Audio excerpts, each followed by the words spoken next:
negosyo. Kasi yan naman po ang nakapatay sa ating saligang batas.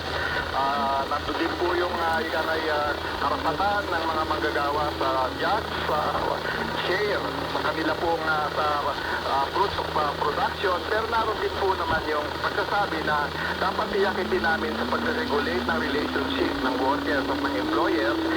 Meron din po silang karapatan sa reasonable return of investment at expansion and growth. So, having said that, siguro mas maganda po na para na wala ng mga bitin na impression, mungkahi ko po, ipakontak na rin po niyo mga organisasyon, lalo na po yung mga maliliit siguro, para mabigyan sila ng pagkakataon na directly masabi nila ano ba ang pwedeng maging epekto o pinsala sa kanilang operasyon.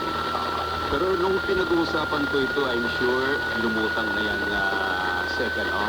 May mga nabanggit din ba na mga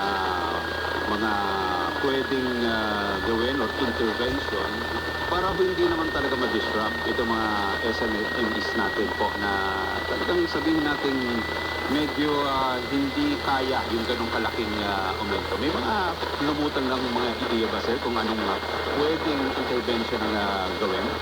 Actually, Ed, yung ginagawa po ng Regional Tripartite Wages and Productivity Board, yun po yung isang matibay na intervention. Kasi sa kaalaman po ng inyong mga tagapakinig at taga-subaybay, sa buong mundo po, ang wage setting po ay ginagamit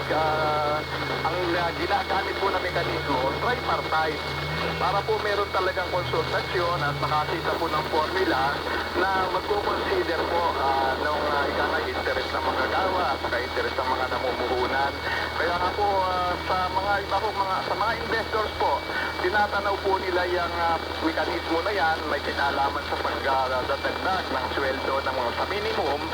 Yan po, yun naman po higher, over and above. Collective bargaining negotiation po yun.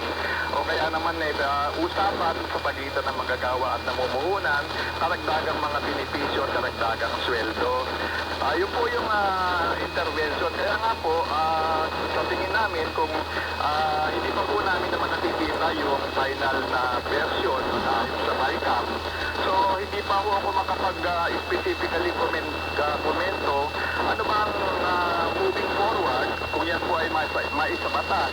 Ano po bang specific role ng DOLE at sa Regional Tripartite Wages and Productivity Board? Kasi yung pong ginagawa ng